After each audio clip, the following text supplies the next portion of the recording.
এত টেস্টি একটা রেসিপি, এত সিম্পল ভাবে যে বানানো যায় বন্ধুরা, তোমরা ভিডিওটা না দেখলে ভাবতেই পারবে না। নমস্কার বন্ধুরা, আমি মনা রান্নাঘরে তোমাদেরকে অনেক অনেক ওয়েলকাম। তো চলো ভিডিওটা শুরু করি। তো দেখো, আমি প্রথমেই গ্যাসটা জ্বালিয়ে কড়াইটাকে গরম বসিয়ে দিয়েছি। কড়াইটা গরম হতে হতে আমি চিংড়ি মাছটাকে মেরিনেট করে নেব। তো মাছটা আগে থেকেই বেছে ধুয়ে রেখেছিলাম। আর হচ্ছে গিয়ে মাছটা দেখে অনেক মাছের উৎপাত বেড়ে গিয়েছিল, দেখতেই পাচ্ছ সাইডে মাছগুলো উড়াউড়ি করছে। তো নুন হলুদ দিয়ে মাছটাকে খুব ভালো করে ম্যারিনেট করে নিয়েছি। আর আমি রান্নাটা সর্ষের তেল দিয়ে করছি। তোমরাও চেষ্টা করবে সর্ষের তেল দিয়েই করতে। সর্ষের তেল দিয়ে করলে রান্নাটা বেশি টেস্টি হয়। তো দেখো তেলটা গরম হয়ে গেছে। আর আমি হচ্ছে গিয়ে মানে মাছগুলো একটা মানে খুন্তি দিয়ে দিলাম, হাতটা লাগালাম না, যেহেতু হাতটা ধুয়ে নিয়েছি। তো দেখো মাছটা দিয়ে নিয়েছি, পুরো মাছটা আমার দেওয়া হয়ে গেছে। আর মাছটাকে একদম লেড়ে নেড়ে হচ্ছে গিয়ে কম আঁচে একদম মানে হালকা ভাজা করব, খুব কড়া ভাজা করব না। চিংড়ি মাছ যদি তোমরা খুব একটা কড়া করে ভাজা করো তাহলে কি হয়, একটু শক্ত হয়ে যায়। তো তার জন্য একটু হালকা ভাজা করতে হয়। তো সেটা করলেই বেশি ভালো হয়। তো বন্ধুরা দেখো, আমি ভালো করে নেড়ে নেড়ে মানে যাতে নিচে লেগে না যায় তার জন্য আমি ভালো করে নেড়ে চেড়ে দিচ্ছি, অনেকটা সময় লাগিয়ে মাছটা ভেজে নিচ্ছি। তো বন্ধুরা, তোমাদের যদি আমার ভিডিও ভালো লাগে তো অবশ্যই একটা লাইক করো, আর প্রচুর প্রচুর আমার ভিডিওটা শেয়ার করে দিও।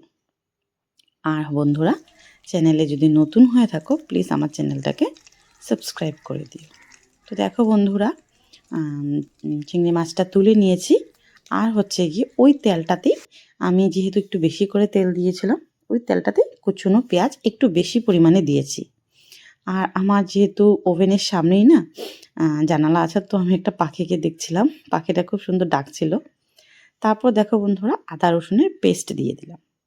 আদা রসুনের পেস্টটা দিয়ে পেঁয়াজের সাথে খুব ভালো করে নেড়ে চেড়ে মেশাতে হবে, কেননা আদা রসুনের কাঁচা গন্ধটা যেন চলে যায়।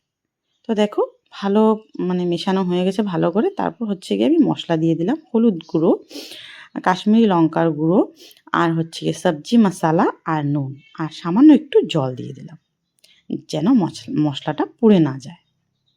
তো দেখো দিয়ে খুব ভালো করে নেড়ে চেড়ে মিশিয়ে দেব। মানে এই সবজিটা মানে নাড়ানোর মেইন উদ্দেশ্যই হচ্ছে যেন তলায় লেগে না ধরে। তো দেখো একটু জল দিয়ে আমি এদিকে কষতে কষতে কয়েকটা কাঁচা লঙ্কাও দিয়ে দিলাম। আর এত সুন্দর করে কষাতে হবে সবজিটা বন্ধুরা, যেন এটা টোটালি কালারটাই চেঞ্জ হয়ে যায়। দেখবে বন্ধুরা, কষাতে কষাতে অনেকটা কালার চেঞ্জ হয়ে আসবে, তখনই বুঝতে পারবে তোমরা যে পুরো মানে মশলাটা কষানো হয়ে গেছে। তো দেখো বন্ধুরা কতটা কালার চেঞ্জ হয়েছে, আর কি দারুণ লাগছে দেখতে।